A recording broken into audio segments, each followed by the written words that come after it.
À l'aéroport, ils ont dit, elle ne peut pas voler en première classe. Elle a l'air sans abri. Ma fille adolescente a pleuré. Puis le responsable de l'aéroport est apparu et a commencé à nous escorter. Il nous a regardés, a murmuré, montré une carte et dit, elle est avec moi. Tout le monde était stupéfait. Avant de commencer l'histoire, n'oubliez pas d'aimer et de vous abonner à la chaîne pour voir plus d'histoires comme celle-ci. Ils ont dit que ma fille ne pouvait pas voyager en première classe parce qu'elle avait l'air d'une sans-abri. L'agent l'a dit devant tout le monde, assez fort pour que les gens dans la file derrière nous puissent l'entendre. Le visage de ma fille s'est décomposé. Elle a essayé de se contenir, mais j'ai vu les larmes tomber sur ses baskets. J'ai ouvert la bouche pour la défendre, mais l'agent m'a interrompu. Il a fait signe à la sécurité et a dit que nous devions nous mettre sur le côté. Mon cœur battait à tout rompre. Je me sentais humiliée, furieuse, impuissante. Puis, juste au moment où il commençait à nous escorter, un homme en costume s'est approché, a sorti une carte et a prononcé 5 mots qui ont fait taire tout le terminal. Elle est avec moi. Tout le monde s'est figé. Même l'agent a reculé. Ce moment a tout changé. Je m'appelle Rena Queen et j'ai toujours cru qu'il fallait tenir ses promesses, surtout celles que je fais à ma fille. Lyra a eu 15 ans le mois dernier. C'est mon unique enfant, mon cœur, et la personne la plus forte que je connaisse. Mais dernièrement, la vie l'avait frappé plus durement que la plupart des enfants de son âge. L'année dernière, Lyra est entrée au lycée, et tout a changé. Elle était autrefois extravertie, créative, bruyante dans le bon sens du terme. Mais le lycée a une façon de rétrécir le monde, de ranger les enfants dans des catégories. Lyra n'entrait dans aucune d'entre elles. Elle aimait les pulls trop grands et les jeans déchirés, les vieux t-shirts de groupe de musique, les bottes éraflées au bout. Elle ne s'est jamais souciée de ressembler aux autres, et j'admirais cela. Mais certains enfants l'ont prise pour cible. On l'a traitée de tous les noms. Bizarre, sans-abri, déchet. Les professeurs ne disaient rien. Ses amis ont lentement cessé de l'inviter. Je l'ai vue se replier sur elle-même, remonter sa capuche, éviter les miroirs et faire comme si ça ne lui faisait pas mal. Alors, quand j'ai réussi à économiser assez pour une petite escapade, je savais qu'il fallait que ce soit quelque chose de spécial. Nous n'avions jamais voyagé en première classe auparavant, même pas de loin. Mais cette fois, j'avais économisé pour ça. Je voulais que Lyra se sente vue, importante, célébrée. Ce n'était pas juste un voyage. C'était un cadeau pour avoir survécu à une année qui l'avait presque brisée. Je ne lui ai rien dit jusqu'au jour de notre départ. Elle est entrée dans la cuisine et a trouvé 2 valises faites et posées près de la porte. Je lui ai dit que nous allions à New York pour le week-end. Ses yeux se sont illuminés d'une manière que je n'avais pas vue depuis des mois. Elle m'a serré fort dans ses bras et a chuchoté, « Vraiment? Juste nous deux ?» Nous sommes arrivés tôt à l'aéroport. Elle était nerveuse, mais je voyais qu'elle essayait de faire comme si de rien n'était. Elle avait composé une tenue qu'elle adorait. Elle portait sa veste en jean préférée avec des écussons qu'elle avait cousus elle-même, un grand sweat à capuche en dessous et un pantalon cargo. Ses cheveux étaient attachés en un chignon désordonné avec un crayon piqué dedans, quelque chose qu'elle faisait toujours quand elle dessinait. Elle ressemblait à elle-même. Pendant que nous attendions pour enregistrer nos bagages, j'ai remarqué quelques personnes qui jetaient un coup d'œil dans notre direction. Une femme nous a toisé rapidement dos en bas puis s'est tournée vers son mari en chuchotant quelque chose. J'ai ignoré. Les gens jugent. C'est leur problème. Nous n'étions pas là pour eux. Nous allions nous amuser. À la porte d'embarquement, j'ai donné nos billets à Lyra et lui ai dit de lire les numéros de siège. Quand elle a vu un A et un B, ses yeux se sont écarquillés. « Attends, première classe? Tu nous as pris la première classe ?» J'ai hoché la tête et souri. « Joyeux anniversaire, ma chérie. » Elle a souri. Vraiment. Souris. Le genre de sourire qui illumine tout un visage. Le genre que je n'avais pas vu depuis presque un an. Elle a ri et a dit « J'ai l'impression d'être de la royauté. » Et pendant un instant, ce fut le cas. Mais lorsque nous nous sommes dirigés vers la file d'embarquement de la première classe, tout a basculé. Un jeune homme en uniforme bleu de la compagnie aérienne s'est mis devant nous. Il avait un sourire poli et forcé et des yeux fatigués. Il a regardé Lyra, puis moi, puis de nouveau Lyra. « Excusez-moi » a-t-il dit. « Cette file est pour la première classe. » J'ai souri et lui ai tendu nos cartes d'embarquement. Nous sommes en première classe. Il les a scannées, puis a hésité. Ses yeux ont de nouveau balayé Lyra. J'ai vu son expression changer, sa mâchoire se crisper. « Madame » dit-il prudemment. La tenue de votre fille ne correspond pas à nos standards de cabine premium. J'ai cligné des yeux. Pardon. Quoi? Il a légèrement baissé la voix, mais pas assez. Les gens autour de nous regardaient maintenant.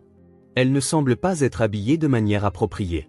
Nous avons des standards en première classe, et bien, elle a l'air? Il n'a pas fini sa phrase, mais je l'ai vu dans ses yeux. Je savais exactement ce qu'il voulait dire. Lyra s'est figée à côté de moi. Son sourire a disparu. Ses mains se sont crispées sur la poignée de son sac à dos. Elle fixait le sol. Je me suis avancé. Vous êtes sérieux, là? Il a soupiré, jetant un regard vers un agent de sécurité à proximité. Madame, je vais devoir vous demander de vous mettre sur le côté pour que nous puissions régler ça. Tout ce qui était censé être magique dans ce voyage, la surprise, la joie, la fierté, était instantanément souillé. Ma fille, qui avait déjà passé l'année écoulée à essayer de se faire toute petite juste pour survivre, était jugée par un inconnu devant une foule. Elle n'a pas dit un mot, mais j'ai vu les larmes monter. Elle faisait de gros efforts pour ne pas pleurer. À ce moment-là, j'avais envie de crier. Je voulais la protéger, la préserver de chaque regard, de chaque murmure, de chaque insulte déguisée en règlement, mais tout ce que je pouvais faire, c'était lui tenir la main pendant que quelqu'un en uniforme nous disait que nous n'étions pas à notre place. Je n'ai pas bougé au début. Je ne pouvais pas. Mon esprit tournait à toute vitesse, essayant de comprendre ce qui venait de se passer. Nous avions les bons billets. Nous étions à l'heure. Nous avions suivi toutes les règles. Alors, pourquoi cet homme agissait-il comme si nous n'avions rien à faire là? L'agent de la porte d'embarquement a fait un autre geste. Madame, s'il vous plaît, si vous voulez bien vous mettre sur le côté, nous pouvons éclaircir cela. Sa voix était calme, mais condescendante, comme s'il avait l'habitude que les gens ne discutent pas. Il ne s'attendait pas à une scène. Il s'attendait à ce que je prenne tranquillement ma fille, que je retourne en classe économique et que je disparaisse. Mais je n'allais nulle part. J'ai baissé les yeux vers Lyra. Sa tête était baissée, ses épaules voûtées, ses joues marbrées de larmes silencieuses. Elle avait l'air petite, brisée. Non pas à cause de ce qu'elle portait, mais parce que quelqu'un l'avait regardée et avait décidé qu'elle n'était pas digne de respect, pas même d'un second regard, juste de jugement et de rejet. Ma voix tremblait, mais je me suis redressé. C'est ma fille. Elle voyage en première classe. Nous deux. Vérifiez à nouveau votre écran. L'agent a soupiré et a tapoté sur sa tablette, mais je pouvais dire qu'il ne cherchait rien. Il avait déjà pris sa décision. Il s'est penché plus près et a dit « Madame, je ne dis pas qu'elle n'est pas autorisée à bord du vol. Je dis qu'elle n'est pas habillée pour la cabine premium. Nous avons certaines normes. Elle porte des vêtements propres. Elle est couverte de la tête aux pieds. Elle est habillée confortablement pour un vol. Quel est exactement le problème ?» Il a fait une pause. Ce moment m'a tout dit. Il n'avait pas de vraie réponse, juste une opinion qu'il pensait ne pas être contestée. Lyra a tiré sur ma manche. Sa voix était à peine un murmure. « Maman, ce n'est pas grave. On peut juste y aller? Je ne veux plus être ici. » Ses yeux ont rencontré les miens. Elle était humiliée. Pas en colère, pas rebelle, juste fatiguée. Fatiguée de se sentir obligée de s'excuser pour qui elle était. Ce regard m'a transpercé. Il m'a tordu l'estomac d'une manière que je ne peux pas décrire. Non, ai-je dit assez fort pour que tout le monde dans la zone d'embarquement puisse entendre. Ce n'est pas grave. Les gens avaient commencé à remarquer. Un couple qui se tenait à proximité avec des bagages de marque a interrompu sa conversation et nous a dévisagés. Un homme plus âgé, 2 rangées plus loin, a penché la tête pour écouter. Quelqu'un plus loin a sorti son téléphone. Je savais à quoi cela ressemblait. Une femme qui se dispute avec le personnel, un enfant qui pleure. Les gens adorent les drames dans les aéroports. L'agent de la porte d'embarquement a jeté un coup d'œil derrière lui et a fait signe au bureau de la sécurité. Un garde en uniforme a commencé à marcher vers nous. Je me suis mise devant Lyra. Je la sentais trembler derrière moi. C'est du harcèlement, ai-je dit fermement. Ma fille n'a enfreint aucune règle. Vous la ciblez sur la base de quoi? Sa tenue. Vous n'avez pas à décider qui a l'air assez riche pour s'asseoir en première classe. L'agent n'a pas répondu. Il se tenait là, raide, les yeux tournés vers le garde qui approchait. Lyra a de nouveau tiré mon bras. Maman, s'il te plaît, arrête. Tout le monde regarde. Je veux juste rentrer à la maison. Je me suis retourné et me suis agenouillé devant elle. Regarde-moi. Tu n'as rien fait de mal. Tu m'entends? Tu as ta place ici. Elle n'a pas répondu. Elle a détourné le regard, le visage brûlant de honte. Et puis le garde nous a rejoints. Y a-t-il un problème ici? Demanda-t-il, la voix plate, presque ennuyée. L'agent est intervenu. Oui, je demandais à ces passagères de se mettre sur le côté. Nous essayons de régler un problème de billets. Non, dis-je rapidement en me relevant. Il n'y a pas de problème de billets. Nous avons des sièges en première classe. Ils n'aiment tout simplement pas l'apparence de ma fille. Le garde a regardé alternativement nous deux, puis les cartes d'embarquement dans la main de l'agent. Elle a un siège valide? A-t-il demandé. L'agent a de nouveau hésité, puis a marmonné. Oui, mais... Mais quoi? Ai-je demandé, la voix montant. Lyra s'est couvert le visage avec les deux mains. J'ai vu ses épaules trembler. Elle pleurait maintenant, essayant de le cacher. Le garde a soupiré. Madame, je vais vous demander de venir avec moi 1 minute. Mettons-nous là-bas pour parler. Je suis resté là, figé. Si je bougeais, j'aurais l'impression d'abandonner. Comme si j'acceptais que ma fille n'ait pas sa place là où elle était. J'ai regardé autour de moi. Des dizaines de personnes qui regardaient, personne ne parlait, personne n'aidait. Et puis j'ai entendu une voix derrière nous, calme et claire. Elle est avec moi. La salle a semblé s'arrêter. Le garde s'est retourné. La bouche de l'agent s'est légèrement entr'ouverte. Un homme en costume sombre s'est avancé, tendant une carte argentée. Son expression était indéchiffrable. Il a regardé l'agent, puis Lyra. J'ai dit, elle est avec moi. C'est là que tout a basculé. La voix de l'homme a tout transpercé. Pas forte, pas en colère, juste calme, certaine. C'était le genre de voix qui faisait que les gens s'arrêtaient et écoutaient. Elle est avec moi. L'agent de sécurité a légèrement reculé. L'agent de la porte d'embarquement s'est figé. Je me suis retourné pour regarder l'homme qui avait parlé. Il était grand, la quarantaine avancée peut-être, vêtu d'un costume bleu marine impeccable avec une cravate argentée. Ses chaussures avaient l'air chères, mais pas tapac sans grave-l'œil. Il avait un badge de la compagnie aérienne accroché à la poche de sa veste et une allure soignée qui indiquait clairement qu'il occupait une position d'autorité. Il a tendu une élégante carte argentée. L'agent y a jeté un coup d'œil et toute sa posture a changé. « Oh, bien sûr. Je suis désolé, monsieur », a balbutié l'agent. Je n'avais pas réalisé. L'homme ne lui a même pas jeté un regard. Il m'a regardé directement, puis Lyra. Il s'est avancé et s'est légèrement agenouillé pour être à sa hauteur. Dit-il doucement. Cela n'aurait pas dû t'arriver. Viens, allons à ton siège. Lyra a levé les yeux vers lui, les yeux rouges et vitreux. Elle ne savait pas quoi dire. Moi non plus. L'homme s'est relevé et s'est tourné vers l'agent de la porte d'embarquement. Veuillez procéder à leur embarquement immédiatement, dit-il d'une voix ferme, et prenez note. Il n'y a pas de code vestimentaire dans les cabines premium de cette compagnie qui l'emporte sur le respect élémentaire. Le visage de l'agent est devenu pâle. Oui, monsieur. Il nous a fait signe de le suivre. La foule était devenue silencieuse, nous regardant marcher vers la passerelle. Ma main a trouvé celle de Lyra. Elle l'a serrée fort, tremblant encore. J'ai regardé vers elle et j'ai vu la confusion dans ses yeux. Elle ne comprenait pas pourquoi cet étranger était intervenu. Honnêtement, moi non plus. Nous sommes montés à bord de l'avion par l'entrée de la première classe. L'hôtesse de l'air a souri à l'homme et lui a fait un léger signe de reconnaissance, puis nous a accueillis comme des reines. Une fois assises, rangée 1, siège large et moelleux, champagne offert, serviettes chaudes distribuées. L'homme se tenait à proximité, les mains dans les poches. J'ai retrouvé ma voix. Merci. Je ne connais même pas votre nom. Il a souri. Mason Jay. J'ai cligné des yeux. J'avais déjà entendu ce nom. Vous travaillez pour la compagnie aérienne? C'est exact, dit-il avec un petit signe de tête. Vice-président exécutif. Je supervise l'expérience passager, entre autres. Mon estomac s'est noué. Ce n'était pas juste un grand voyageur avec un statut. C'était un décideur.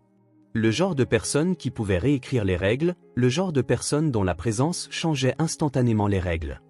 Je ne comprends pas, dis-je. Pourquoi êtes-vous intervenu? Vous ne nous connaissiez pas. Il a regardé Lyra. Elle était assise tranquillement, recroquevillée sur elle-même, essayant de disparaître dans le siège surdimensionné. Parce que j'étais elle, dit-il simplement. Pas exactement, bien sûr. Mais je sais ce que ça fait d'être jugé avant même d'avoir parlé. Quand j'étais adolescent, j'avais aussi l'air différent. Je n'avais pas de beaux vêtements. Je travaillais pour payer mes manuels scolaires. Et plus d'une fois, on m'a dit que je n'étais pas à ma place quelque part à cause de mon apparence. Je suis resté assise en silence, absorbant chaque mot.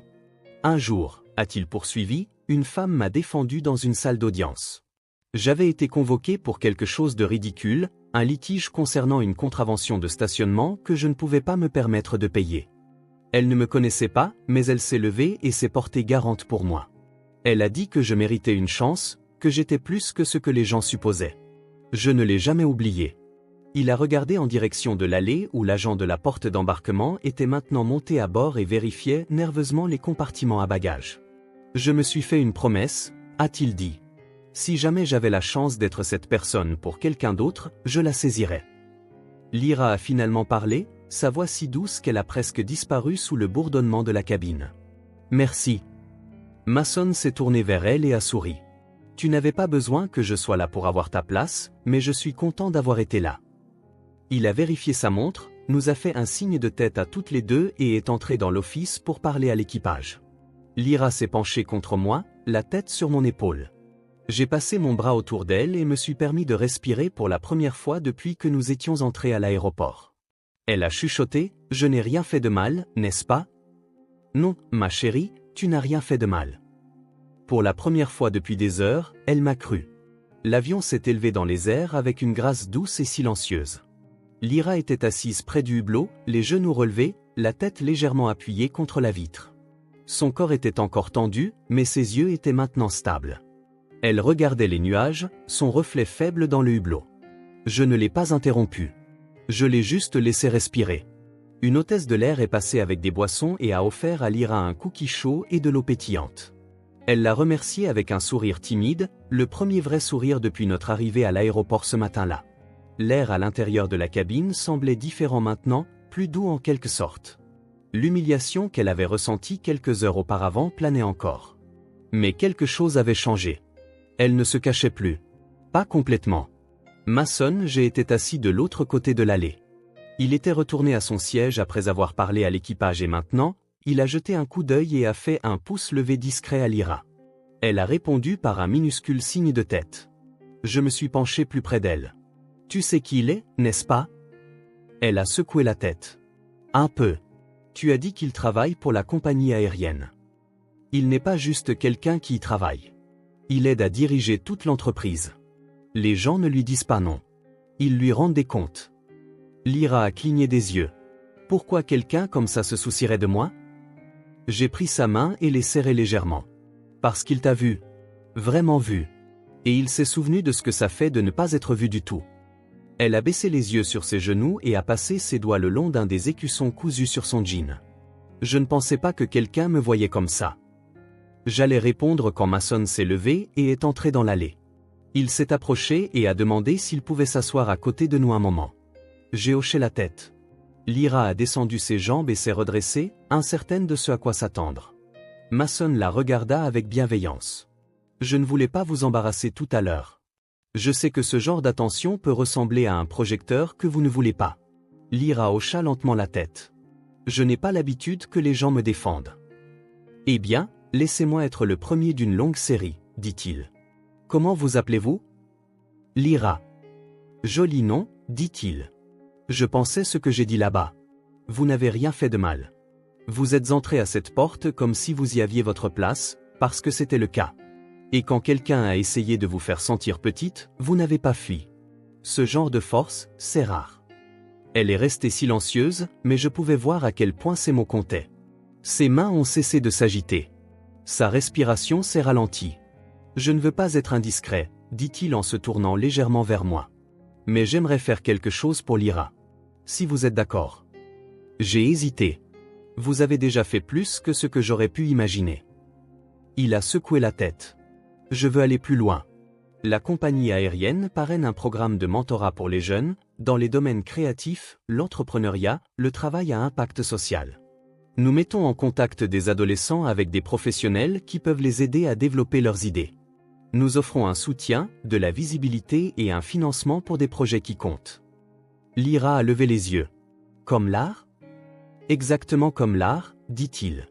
J'ai vu votre veste. Ces écussons. C'est vous qui les avez dessinés? Elle a hoché la tête. Je dessine tout le temps. J'aime transformer mes dessins en écussons, en autocollants, en impressions. Mais je ne les montre pas à beaucoup de gens. Mason a souri. Vous devriez. Le monde a besoin de plus de gens comme vous qui créent des choses qui ne ressemblent pas à tout le reste. Lyra m'a jeté un regard. J'ai souri et hoché la tête. Tu devrais le faire, ma chérie. Mason a mis la main dans sa veste et lui a tendu une élégante carte de visite noire. Prenez ça. Sans pression. Vous pouvez appeler ou envoyer un email quand vous serez prête. Pas de date limite. Juste une porte ouverte. Elle l'a prise à deux mains comme si c'était quelque chose de précieux. Merci, a-t-elle chuchoté. Mason s'est levé. Vous ne me devez rien. Promettez-moi juste une chose. Quoi? Quand quelqu'un essaiera de vous rabaisser à nouveau, ne le laissez pas faire. Vous avez plus de pouvoir que vous ne le pensez. Il s'est éloigné et est retourné à son siège alors que les hôtesses de l'air commençaient à se préparer pour l'atterrissage. Lyra est restée assise un moment, immobile, tenant la carte sur ses genoux, puis l'a soigneusement glissée dans le petit carnet de croquis qu'elle transportait toujours dans son sac à dos. Quand nous avons atterri, le même agent de la porte d'embarquement se tenait près de la porte, évitant notre regard. Mason ne lui a plus adressé la parole.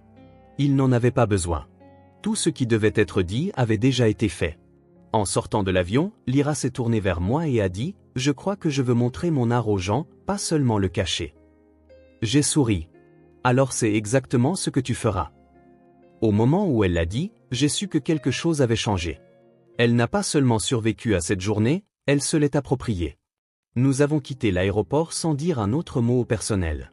Il n'y avait plus rien à prouver. Nous avions nos sièges. Nous avions notre dignité. Et nous avions quelque chose de plus puissant que l'un ou l'autre. Un souvenir que ni l'une ni l'autre n'oublierait. Ce soir-là, après nous être enregistrés à notre hôtel, Lyra s'est blottie près de la fenêtre donnant sur la ville. La ligne d'horizon scintillait au loin. Elle a ouvert son carnet de croquis et l'a tourné vers une page blanche. Elle n'a rien dit au début, elle est juste restée assise là, un crayon à la main, les yeux concentrés. Puis elle a levé les yeux. Tu penses que les gens arrêteront un jour de juger les autres comme ça? Je me suis assise en face d'elle sur le bord du lit. Peut-être pas tous en même temps, mais je pense que certaines personnes essaient, et je pense que ce que Mason a fait aujourd'hui aide. Ce que tu fais en ce moment aide. Elle a baissé les yeux sur son dessin, puis a eu un petit sourire. Je crois que je veux faire quelque chose à partir de ça, comme un design.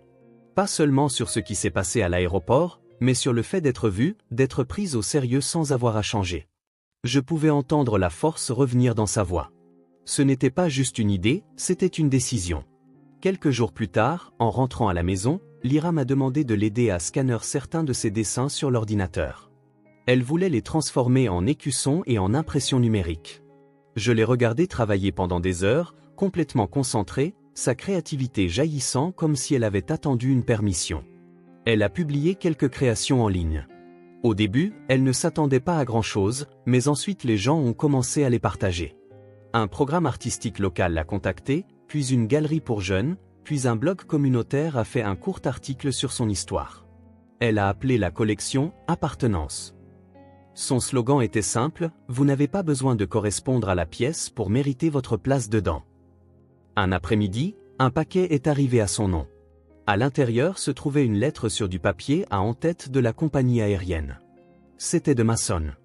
Il a écrit « Lyra, merci de me rappeler pourquoi je fais ce que je fais.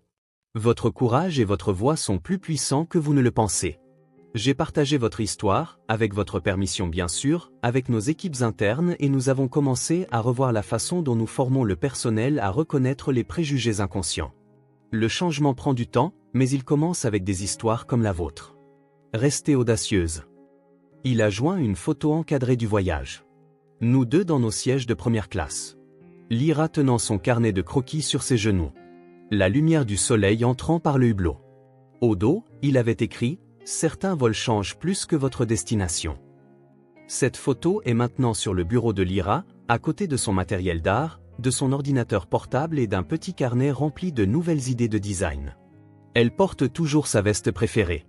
Elle porte toujours son style comme une armure et de l'art. Mais quelque chose est différent. Elle se tient plus droite. Elle parle plus fort. Elle ne s'excuse plus d'être elle-même. Et j'ai changé, moi aussi. Je pensais que mon travail de mère était juste de la protéger.